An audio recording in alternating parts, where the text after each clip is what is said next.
Everyone, so welcome to Subjectsholic and MNC interview questions के preparation के part 2 में आप सभी का वेलकम है। आज के इस इंटरव्यू सीरीज में हम पार्ट 2 में ये कवर करने वाले हैं कुछ इंपॉर्टेंट क्वेश्चंस। वो HTML एंड CSS दोनों का कॉम्बिनेशन होंगे student. So stay tune and watch the video till the end. All the best students. Question number first हमारे पास ये है कि what is the difference between div tag and span tag in HTML? Now this seems to be very easy question for you all guys, right? And आपको ये भी हो सकता है कि आपसे कोड लिखवाए जाएंगे। तो वी ऑल नो कि div और span tag में क्या डिफरेंस होता है, एंड जिन भी स्टूडेंट्स को इसका डिफरेंस पता है they can write in the comment box to prepare to revise it.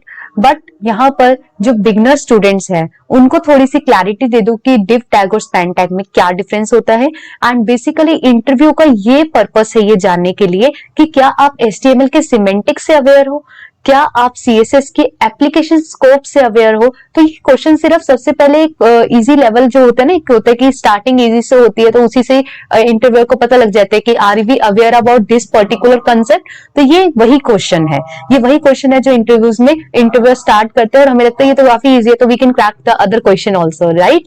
But यहाँ पे वो जो चीज चेक करना चाहते हैं, मे भी हो सकता है कि आप जब टफ का आंसर ना दे पाओ तो वो यहाँ से भी इस चीज को चेक कर सकते हैं। तो you all have to be aware about each and every question. And मेरा रूल नंबर 1 हमेशा यही रहता है कि क्वेश्चन को ध्यान से जरूर पढ़ना है। What they are asking and what we are replying, that totally matters. Okay, तो स्टार्ट करते हैं कि हमारा div tag जो होता है ना स्टूडेंट, वो ब्लॉक लेवल एलिमेंट होता है। ठीक है, ये एक ब्लॉक लेवल एलिमेंट होता है। वहीं दूसरी तरफ span tag जो होता है हमारा, वो एक इनलाइन एलिमेंट होता है, यानी कि उसको हम एक लाइन में लिखते हैं। इसके बारे में मैंने प्रीवियस वीडियो में भी समझाया था span tag को कि वो एक इनलाइन एलिमेंट क्यों होता है। एंड जिन भी स्टूडेंट्स ने मेरी प्रीवियस वीडियो नहीं देखे वो प्लीज वॉच इट आउट। ये डिस्क्रिप्शन बॉक्स में लिंक प्रोवाइडेड है, ऊपर आइकन में आपके पास लिंक आ जाएगा, तो आपके पास हर जगह लिंक ही अवेलेबल है। Just go and check it out. तो अगर आपको एकदम स्टार्टिंग से स्टार्ट करना है, मेरे साथ ही प्रिपेयर करना है, बिकॉज मैं भी प्रिपेयर करती हूँ एवरी डे, मैं भी कुछ ना कुछ न्यू लर्न करती हूँ। And I want you all कि आप सभी भी मेरी प्रिपरेशन के अंदर इन्वॉल्व हो, ताकि हम और आप एक साथ प्रिपेयर करें, राइट। तो यहाँ पर क्या होता है स्टूडेंट कि मैंने बताया था कि स्पैन टैग जो होता है आपका, वो इनलाइन एलिमेंट की तरह क्यों वर्क करता है। लेट्स से कि आपको एक पर्टिकुलर पैराग्राफ लिखना हो, ठीक है, जैसे कि हमारे पास एक यही एक पैराग्राफ है, टॉप MNC इंटरव्यू क्वेश्चंस। ठीक है, मैं इस इंटरव्यू को हाईलाइट करना चाहती हूँ with a different colour, with a different highlighter. ठीक है, तो मैं क्या करूंगी कि यहाँ पर हाइलाइटर पे जाके इधर से हाइलाइटर रिमूव करके सिर्फ आई से लेके डब्ल्यू तक हाइलाइटर रिमूव करके आई से लेके डब्ल्यू तक के अपना हाइलाइटर दूसरा कोई कलर का प्रोवाइड कर दूंगी। Simple. Same in the HTML, this is the front end interview question preparation. तो उसमें भी क्या होता है, हमारे पास हम स्पैन टैग का यूज कर लेते हैं। अगर हमें एक पूरे वर्ड के बीच में एक पर्टिकुलर वर्ड को क्या करना हो, हाईलाइट करना हो, ठीक है, और उसी वर्ड को हाईलाइट करने के लिए हम स्पैन टैग का यूज करते हैं। So this is one difference. Second, ये हमेशा स्टार्ट होता है एक न्यू लाइन से। div tag आपका हमेशा नई लाइन से स्टार्ट होता है, क्योंकि वो एक ब्लॉक लेवल का एलिमेंट है, वो अपनी पूरी विड्थ लेता है, एंड ये पूरी विड्थ आपकी लेगा तो ये एक नई लाइन से स्टार्ट होगा। ठीक है, ये कोई न्यू लाइन से स्टार्ट नहीं होता। हम इसको एक जिधर जैसे मैंने बताया ना कि एक पूरे पैराग्राफ के बीच में एक पर्टिकुलर वर्ड को हाईलाइट करना हो, आप इजिली उसको कर सकते हो।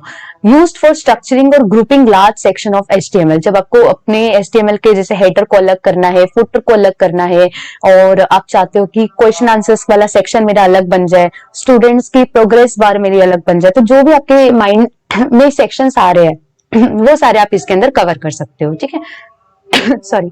यूज टू स्टाइल और manipulate small parts of text, यानी कि जब मैंने जैसे आपको बताया कि स्मॉल पार्ट ऑफ टेक्स्ट को अगर आपको मैनिपुलेट करना है, थोड़ा सा हाईलाइट करना है, थोड़ा सा उसकी अलग फॉर्मेटिंग करनी है, तो आप उसके इसमें स्पैम टैग का यूज कर सकते हो। तो this is the basic difference between the div and the spam tag. अगर हम इसके एग्जांपल को ध्यान से देखें स्टूडेंट, तो यहाँ पर क्या है, div टैग जो है उसमें हमने एक स्टाइल प्रोवाइड कर रखा है। ठीक है, ये स्टाइल क्या है आपका, बेसिकली इनलाइन स्टाइल है। ठीक है, इसमें हमने बैकग्राउंड प्रोवाइड कर रखा है और एक नॉर्मल सा टेक्स्ट लिख रखा है। Similar in the case of span tag also, span tag में भी हमने एक इंटरनल CSS का यूज कर रखा है, स्टाइल टैग का यूज करके, एंड उसके अंदर एक टेक्स्ट प्रोवाइड कर रखा है। तो फॉर द बेटर अंडरस्टैंडिंग अब हम मूव करते हैं लाइव कोड की तरफ। ठीक है, and watch the video till the end, because it's gonna be happy learning ending video. ठीक है, तो पहले अभी हम चलते हैं अपने प्रैक्टिकल पोर्शन को कंप्लीट करते हैं। तो ये हमारा question number answer number first का आंसर है। लेट्स से कि आई एम अज्यूमिंग कि आपको थोड़ी पता तो HTML आती है, आप HTML के टैग को स्टार्ट कर सकते हो, HTML के अंदर हेड टैग को डिफाइन कर सकते हो, बॉडी टैग को डिफाइन कर सकते हो, इतना तो I hope you are aware about it, right. अगर ऐसा भी है कि कोई ऐसा स्टूडेंट है जिसको नहीं पता, तो no problem, you can write it in the comment box, I will make a particular video of that topic to make you understand. For me, one student, two student, 1000 student doesn't matter. Every student is same for me. तो अगर एक भी student मुझे comment करके कोई topic बता रहे तो I will prepare a video for that. एक भी स्टूडेंट एक क्वेरी कर रहा है PDF शेयर करने की, I will do that, okay, because your one subscription matters me a lot, your one support matters me a lot. Now moving here with the practical portion, doc type लिखा हमने, HTML लिखा, ये online compiler है, आप भी साथ के साथ अपने टैब में ऑनलाइन कंपाइलर ऑन कर लो, जैसे कोड में यहाँ समझा रहे हो आप वहां कर लो। आपका एटलीस्ट जो टाइम आपका वीडियो का यूज हो रहा है, देखने में भी, समझने में भी, सुनने में भी, इंटरप्रेट करने में भी, प्रोसेस करने में भी एंड आउटपुट चेक करने में भी, वो भी आपका साथ के साथ ही हो जाएगा। Why to break it out, right, let's prepare with me. So यहाँ पर हमारे पास हेड टैग है, हेड टैग के अंदर हमारे पास टाइटल है, टाइटल में हमने क्या लिखा हुआ है, हेलो वर्ल्ड लिखा हुआ है, सिंपल सा, ठीक है, जो कि अभी तो यहाँ पे इधर प्रिंट भी नहीं होगा, राइट। अब हमने यहाँ स्टाइल टैग भी दे रखा है, सब प्रोवाइड कर रखा है। मेन हमारा फोकस किस पे है, डिव टैग पे और स्पैन टैग पे, जिधर मैं आपका फोकस लेके जाना चाहती हूँ। यहाँ पे मैंने यहाँ डिव टैग लगा रखा है, स्टाइल बैकग्राउंड दे रखा है लाइट ब्लू, तो यहाँ पे मेरे पास बैकग्राउंड क्या आ गया, डिव टैग के अंदर लाइट ब्लू कलर का बैकग्राउंड आ गया, जिस इसलिए कलर किया जाता है स्टूडेंट प्रैक्टिकल पोर्शन दिखाते समय, ताकि आपका क्या हो कि आपका ध्यान ही उधर जाए, उस कलर पे जाए, जिससे आपको करेक्ट डिवीजन हो जाए कि what is your div tag, what is your span tag, right. अब डिव टैग में लाइट ब्लू कलर है तो ये एक ब्लॉक एलिमेंट है, स्पैन टैग है तो स्पैन टैग को हमने कलर क्या कर दिया, रेड कलर कर दिया, to differentiate it from the div tag, right. अभी क्या हो रहा है कि हम अगर कलर नहीं देते हैं तो हमें एकदम नॉर्मल, दोनों टेक्स्ट नॉर्मल दिखेंगे ब्लैक कलर में, और we will not be able to differentiate that what is div and span.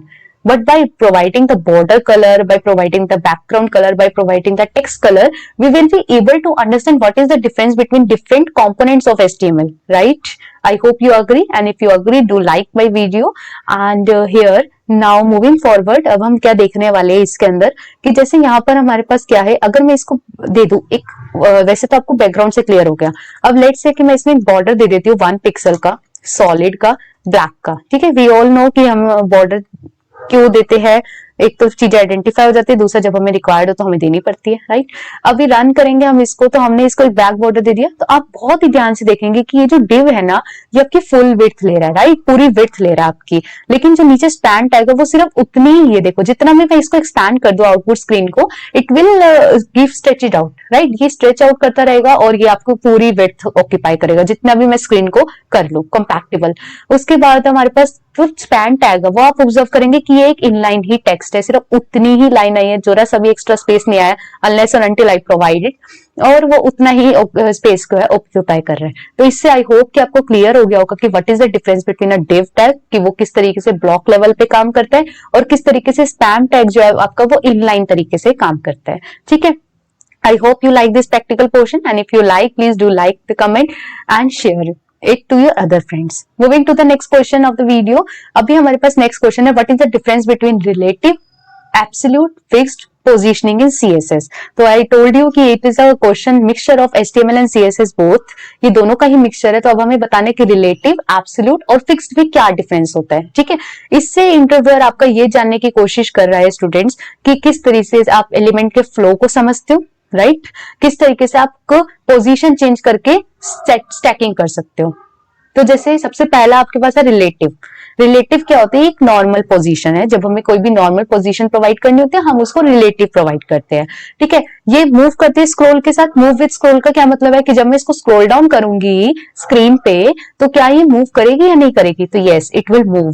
And example क्या है कि जब हमें छोटी छोटी एडजस्टमेंट्स करनी हो अपने एलिमेंट्स की, स्क्रॉल डाउन करना हो, जैसे प्रोग्रेस बार है, लेट्स से मैंने अपने वेबसाइट के कुछ कोर्सेज बनाए हैं, ठीक है, 10 कोर्सेज है, बट आगे की कोर्सेज का वो स्क्रॉल डाउन में कर सकते हो। इसको मैं इमेज के साथ यूज कर सकती हूँ, not with the text, I can use it with the image also, ठीक है। नेक्स्ट है हमारे पास एब्सोल्यूट। एब्सोल्यूट क्या होता है? नियरेस्ट पोजीशनड एंसेस्टर बताता है कि जो उसके आसपास, यानी कि कोई और एलिमेंट अगर हमने उसमें यूज कर रखा हो तो उसके साथ हम किस तरीके से एब्सोल्यूट पोजीशन डिफाइन कर सकते हैं। ये भी मूव करता है स्क्रॉल के साथ। ये मोस्टली हमारा पॉपअप के लिए, टूल टिप्स के लिए यूज किया जाता है। ठीक है, अगर आपको एग्जाम्पल भी पूछे जाते हैं इंटरव्यू में तो आप उसके बेसिस पे भी बता सकते हो, एग्जाम्पल के बेसिस पे। Now fixed. फिक्स्ड क्या होता है? व्यू पोर्ट देखने के लिए। जब हमारा उतनी ही जगह पर हमारी पिक्चर या हमारा टेक्स्ट फिक्स ही रहता है, हम चाहे स्क्रॉल कर ले या कुछ भी कर ले, वो उसी जगह पे फिक्स रहता है जिस जगह पे हमने उसकी हाइट पे जिस तरीके से उसको डिफाइन कर रखा होता है। क्या ये मूव करता है स्क्रॉल के साथ? नहीं, ये मूव नहीं करता है स्क्रॉल के साथ। जैसे हमारे स्टिकी नैप बार्स हो गए, हम चाहते हैं कि हमारी वेबसाइट के ऊपर नैप बार चिपक जाए, स्टिक हो जाए उसके साथ, वो फिक्स हो जाए कि वो मूव भी ना करे। जैसे जैसे हम नीचे जाए ना तो वो अपनी ही जगह पर रहे, ताकि यूजर के लिए काफी इजी टू एक्सेस हो जाए नैप बार्स के लिंक्स को एक्सेस करना। या फिर फुटर हो गया, हम चाहते हैं कि फुटर हमेशा नीचे ही आए, है ना, वो कभी फिक्स ही रहे, वो कभी भी इधर उधर स्क्रॉल करने के साथ ऊपर नीचे ना हो। तो दिस चीजों के लिए हम क्या करते हैं? रिलेटिव, एब्सोल्यूट और फिक्स्ड टाइप की पोजीशंस का यूज करते हैं स्टूडेंट्स। ये कुछ एग्जांपल है, but for the better understanding let's move to the live code. ठीक है, अभी लाइव कोड में हम सेकंड वाला जो टैब देख रहे हैं उसमें मैंने रिलेटिव, एब्सोल्यूट और एक फिक्स का मतलब समझा रखा है। ठीक है स्टूडेंट्स, अभी पहले हम रिलेटिव और एब्सोल्यूट समझ ले, फिक्स मेरे रिकॉर्डिंग पीछे छुपा हुआ है तो वो मैं आराम से उसको समझा दूंगी। अभी हमारे पास, हम हमेशा सीएसएस के कंटेक्स्ट से स्टार्ट नहीं करते, हम हमेशा एचटीएमएल के कंटेक्स्ट से स्टार्ट करते हैं स्टूडेंट। ये बात मैंने प्रीवियस वीडियो में भी बताई थी। हमेशा एचटीएमएल के बाद सीधा बॉडी पे मूव कर जाओ, क्योंकि दैट इज द थिंग जो आपकी सामने स्क्रीन पे विजिबल होगी, राइट। ये वो चीज है जो आपकी सामने विजिबल होगी। अभी हमने एक डिव बना रखा है रिलेटिव करके, ठीक है। फिर उसके बाद हमने डिव क्लास बना रखी है एब्सोल्यूट करके, फिर हमने बना रखी है फिक्स्ड करके। तीनों में उसका नाम लिख दिया, रिलेटिव कौन सी, एब्सोल्यूट कौन सी, फिक्स कौन सी है। अब वी नो कि डिव क्या है? हमारा एक ब्लॉक लेवल का एलिमेंट है, उसके अंदर हम कंटेंट लिख देंगे, लेकिन जब तक हम उसमें सीएसएस को इंप्लीमेंट नहीं करेंगे we will never get to know about it exactly, right. तो अभी हमने क्या किया, हमने उसमें क्या करना है, हमने एक नॉर्मल सा बॉक्स बनाया जिसको कुछ वेट प्रोवाइड कर दी, 150, 100 हाइट प्रोवाइड कर दी, ठीक है।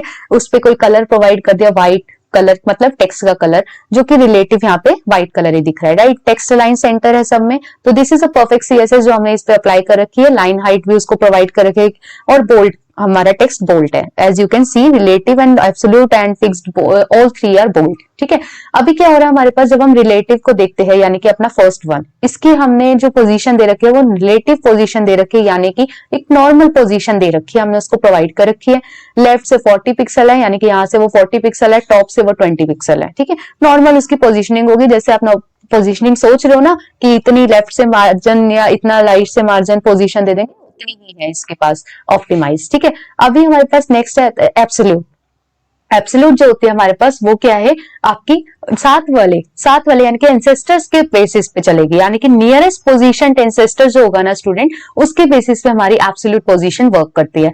टॉप से 20 पिक्सल का मतलब है, टॉप से 20 पिक्सल का मतलब है कि ये भी 20 पर ही है, बट ये इसके टॉप से 20 पिक्सल पर है, ठीक है। तो उसके बेसिस पे हमारे पास एब्सोल्यूट जो है वो विजिबल हो गया। सेम राइट से 20 पिक्सल है, अब राइट से 20 पिक्सल है, वो उस रिलेटिव के कॉन्टेक्स्ट से राइट से 20 पिक्सल है, ठीक है स्टूडेंट्स।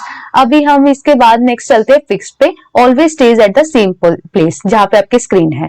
अभी let me move it to here, ठीक है। ये मैं यहाँ मूव कर देती हूँ और यहाँ पे मैं फिक्स्ड को दिखाती हूँ आपको। तो इसका बैकग्राउंड ग्रीन है, फिक्स है, ये बॉटम से 20 पिक्सल है, यानी कि अगर आप यहाँ से देखेंगे तो ये बॉटम से यहाँ से 20 पिक्सल है, और राइट से क्या है, राइट से भी ये 20 पिक्सल, यानी कि राइट आपका इस तरफ होगा, राइट से मेरे कर्सर की तरफ आप फोकस करेंगे तो you will get to know कि 20 पिक्सल है, ठीक है। तो इस तरीके से ये तीनों तरह की पोजीशन जो है वो वर्कआउट करती है। और यहाँ से आप इस मेरी वीडियो को पॉज करके कोड को नोट डाउन करके आप इसको चेक कर सकते हो कि how it works out. And if you feel any doubt कि ये कैसे वर्क किया, then comment down, I will resolve it out. Moving to the next question, अब मैं वापस आ जाती हूँ अपनी जगह पर, ठीक है। अब मूव करते हैं नेक्स्ट क्वेश्चन की तरफ। तो मैं इसको स्क्रॉल डाउन करती हूँ। अभी नेक्स्ट है क्वेश्चन हमारा, what is the difference between inline block and block display property. Inline block and inline block के बीच में क्या डिफरेंस होता है स्टूडेंट्स। इनलाइन आपकी वो प्रॉपर्टी होती है जो आपकी नई लाइन से स्टार्ट नहीं होती है, ना ही उसकी हाइट और विड्थ को कस्टमाइज किया जाता है, कस्टमाइज, ठीक है। क्यों? क्योंकि है ना ये इनलाइन जो है आपकी वो ऑलरेडी बहुत कम स्पेस ऑक्यूपाई कर रही होती है ना, तो वो नई लाइन में स्टार्ट हुई होती है। जैसे मैंने आपको ऊपर बताया कि स्पैन आपका एक इनलाइन टाइप का क्या है, एलिमेंट है। ये आपका उसी पैराग्राफ में अगर कोई पर्टिकुलर वर्ड की आपको फॉर्मेटिंग करनी हो तब आप उसको यूज कर सकते हो, राइट। एंड उसके बाद आपका इसी तरह से दूसरा जो एग्जाम्पल है वो होगा एंकर टैग। एंकर टैग किस लिए यूज होता है स्टूडेंट्स, वो कमेंट करके आप मुझे जरूर बताना। तो इस तरीके से एंकर टैग भी क्या हो गया, आपके पास एक इनलाइन प्रॉपर्टी हो गई ना। ब्लॉक बेसिस पे अगर हम देखें तो ब्लॉक बेसिस पे हम स्टार्ट करते हैं एक नई लाइन को, ठीक है, और क्योंकि वो एक पर्टिकुलर ब्लॉक को डिफाइन करे, जैसे कि अभी ऊपर की वीडियो में था, डी क्या है हमारी, एक ब्लॉक है, ठीक है, ब्लॉक एलिमेंट है। उसकी हाइट और विड्थ को क्या हम कस्टमाइज कर सकते हैं, बिल्कुल कर सकते हैं। हमें तभी तो पता लगेगा कि उसकी कितनी हाइट देनी है, कितनी विड्थ देनी है, तभी वो एक पर्टिकुलर ब्लॉक बन पाएगा, राइट। सिमिलरली हमारा पैराग्राफ भी है, अगर हम पैराग्राफ कुछ भी लिखना चाहते हैं उसका कितनी पर्टिकुलर हाइट विड्थ तक फैलना चाहिए। जैसे हमारा टेक्स्ट तो सिर्फ इतना है, लेकिन हमने उसकी वेट ज्यादा रख रखी है तो उसका स्पेस भी ऑक्यूपाई होगा स्क्रीन पर। एंड इनलाइन ब्लॉक किस लिए यूज होता है स्टूडेंट्स, जब वो भी उसके लिए भी हमारी न्यू लाइन स्टार्ट नहीं होती, उसकी पर हाइट और वेट को कस्टमाइज कर सकते हैं, ठीक है। कोई भी स्टाइल बॉक्स को हॉरिजॉन्टली अगर हमें अलाइन करना हो तो हम उसका इनलाइन ब्लॉक का यूज करते हैं बेसिकली, ठीक है। अभी हम इसको बेटर समझने के लिए कहाँ चलते हैं, अपने लाइव कोड की तरफ मूव करते हैं। And you students watch the video till the end because that's gonna be a very happy learning ending video, because also आपको बहुत सारी नई नई चीजें सीखने को मिलेगी, ठीक है। अभी यहाँ पर हमारे पास इसके एग्जाम्पल है, हमने क्या किया कि सिंपल से 3 बॉक्सेस बना दिए, ठीक है। अभी क्या मतलब है बॉक्सेस बनाने का, यहाँ पे सिंपल सा मतलब है कि आपको इनलाइन का मतलब समझाना है कि इनलाइन किस तरीके से वर्कआउट करता है, ठीक है। ये पर्टिकुलर मैंने जैसे बताया कि न्यू लाइन से स्टार्ट नहीं होता, ठीक है, और ज्यादा इसमें हम हाइट और वेट को कस्टमाइज भी नहीं कर सकते हैं। तो when it comes to height, आप वेट तो हाइट दे दो इसको, देखा आपको वेट भी 100 दे रखी है, हाइट भी 100 दे रखी है, तो 100 ये हाइट और वेट 100 नहीं है स्टूडेंट्स, क्योंकि ये इस पे वर्क ही नहीं करेगी। वर्क इनलाइन का मतलब एक पर्टिकुलर छोटे से पोर्शन पे हमें किसी चीज को डिस्प्ले कराना हो, जैसे कि आपके पास लिखा हुआ इनलाइन 1, इनलाइन 2, इनलाइन 3, तो इस पे आप अगर हाइट 1000 भी दे दोगे it will not apply to you. Now अगर मैं यहाँ पे 1000 कर दूं और हाइट भी 1000 कर दो, अब तो आप मानते हो कि इसकी हाइट और वेट बढ़ जानी चाहिए, तो लेकिन ये नहीं बढ़ेगी। क्यों नहीं बढ़ेगी स्टूडेंट्स, क्योंकि इसकी प्रॉपर्टी यही है कि हम ये विड्थ और हाइट को इग्नोर कर देता है, इसकी विड्थ और हाइट को हम कस्टमाइज नहीं कर सकते हैं, ठीक है। अब ब्लॉक लेवल की बात है तो ब्लॉक की आप हाइट विड्थ को दो, ये इग्नोर कभी नहीं करेगा, उसकी जितनी आप हाइट दोगे विड्थ दोगे ये उतना ही उसको ऑक्यूपाई करेगा, ठीक है। और इनलाइन ब्लॉक क्या आपका, ये भी आपका न्यू लाइन से स्टार्ट नहीं होता, लेकिन ये आपको हाइट और विड्थ की कस्टमाइजेबिलिटी प्रोवाइड करता है, जिस तरीके से आपको ग्रीन लाइट ग्रीन कलर में डिस्प्ले हो रहा है। All right, students. Moving to the next question, that is question number 4. And till now, if you like the question and like the video concept, understanding everything, rate, review it, provide feedbacks to improve ourselves, right? In the comment box. इससे आपका interviewer एक tricky question जरूर पूछ सकता है student, वो क्या है, can we set width on an inline element, क्या हम एक इनलाइन एलिमेंट में विड्थ को सेट कर सकते हैं। तो इसका आंसर क्या है, नो, क्योंकि अभी आपको प्रैक्टिकल पोर्शन में एक्सप्लेन किया गया है कि अगर आप कितनी भी हाइट और विड्थ प्रोवाइड कर दो एक इनलाइन स्टाइल में, एक इनलाइन एलिमेंट में, वो आपके इग्नोर कर देगा, तो आप उसमें हाइट क्या विड्थ भी नहीं प्रोवाइड कर सकते। ऑलराइट, नेक्स्ट आपका क्वेश्चन है question number 4, how does the CSS box model, ये बहुत इंपॉर्टेंट क्वेश्चन होता है स्टूडेंट जब when you come for the front end interview question and preparing for the MNC examination कह रही हूँ, इंटरव्यू के लिए जब आप प्रिपेयर करते हो, बेसिकली है तो वो हमारी एग्जामिनेशन है, because we have to prepare a lot of it, right. I also did. So यहाँ पर how do box sizing values affected, तो बॉक्स साइजिंग की क्या वैल्यू अफेक्ट करती है, तो इससे इंटरव्यूअर का क्या मतलब होता है कि वो आपको समझना चाहता है कि आपकी लेआउट डिबगिंग कैसी है, या आप किस तरीके से रिस्पॉन्सिव डिजाइन बना सकते हो, उसके क्या फंडामेंटल्स है, राइट। तो एक CSS जो आपके पास बॉर्डर होता है ना स्टूडेंट्स, तो CSS का जो भी मॉडल होता है वो आपको क्या करता है, एक रेक्टेंगुलर कंपोस्ट से बना होता है, जैसे कि आपको डायग्राम में दिखा रखा है। सबसे पहले आपके पास कंटेंट होता है कि आपको क्या कंटेंट लिखना है, राइट, वो सबसे अंदर होता है, क्योंकि ये वो कंटेंट है जब आप पूरा अपना मार्जिन, पैडिंग, सब एक्स्ट्रा चीजें देकर अंदर का अपना जो कंटेंट लिख रहे होते हो, तो दिस इज दैट कंटेंट जो आपको पिक्चर में दिख रहा है कि इतना पोर्शन आपका कंटेंट का होता है। पोर्शन से सिंपल सा मतलब है कि आप सबसे अंदर आपका कंटेंट डिफाइंड होता है, चाहे फिर वो इमेज हो या फिर कोई टेक्स्ट हो या whatever you want to write it down. फिर उसके बाद आपके पास आती है पैडिंग, अब उसके बाद चाहे वो पैडिंग बॉटम की हो, पैडिंग राइट की हो, पैडिंग टॉप हो या पैडिंग लेफ्ट हो, फिर आपका जो पोर्शन होता है वो पैडिंग का होता है ना। एंड देन उसके बाद आपने वेबसाइट्स में भी देखा होगा आपकी प्रॉपर पैडिंग या मार्जिन प्रोवाइड होता है, राइट। फिर उसके बाद आपको बॉर्डर दिया जाता है कि उस पर्टिकुलर कंटेंट का क्या बॉर्डर है, थोड़ा सा स्पेस के बाद। तो वो बॉर्डर लेफ्ट भी हो सकता है, वो बॉर्डर टॉप का भी हो सकता है, ठीक है, वो चीज। और फिर लास्ट में आपके पास आते हैं margin, same top bottom left right का मार्जिन होता है। तो अगर आप कोई वेबसाइट पे बना रहे हो ना स्टूडेंट, तो यहाँ पर आपका कंटेंट लिखा होने के साथ साथ पहले एक बॉर्डर होता है, राइट। और फिर ये बॉर्डर के अंदर आपका क्या लिखा जाता है, कंटेंट लिखा जाता है। जैसे मैंने यहाँ पे अभी के लिए लिख देती हूँ, मुझे और कुछ याद नहीं आ रहा, ABCD, ठीक है, ABCD लिख दिया। अभी आप यहाँ पर अगर मेरी बात को ध्यान से समझेंगे तो you will get to know कि यहाँ पर ये जो हिस्सा है, पहली बात तो ये ऑरेंज वाला जो हिस्सा है, ओहो, ये ऑरेंज वाला जो हिस्सा है आपका, ये क्या है आपका, ये आपका मार्जिन है, ठीक है। मैं थोड़ा धीरे धीरे बना लेती हूँ ताकि वो स्प्रेड आउट ना हो। तो ये आपका ऑरेंज वाला पोर्शन क्या है, ये आपका मार्जिन है। फिर उसके बाद आपने बॉर्डर प्रोवाइड कर दिया, तो next layer is of border, ठीक है, ये ऐसे लिख देती हूँ मैं। ये मार्जिन है हमारा, सबसे पहले मार्जिन आता है। फिर उसके बाद सेकंड नंबर पे क्या आता है आपके पास, सेकंड नंबर पे आता है आपके पास आपकी बॉर्डर। फिर उसके बाद ये एरिया में इसको मैं पर्पल से मार्क कर देती हूँ, नहीं इसको मैं हाईलाइट कर देती हूँ आपको ताकि ध्यान से क्लियर हो जाए। ये जो येलो वाला हिस्सा स्पेस मेरा जो बच रहा है, ये जो स्पेस है, ये आपका सारा क्या है, ये आपकी क्या है, पैडिंग है, ठीक है, that is third the padding.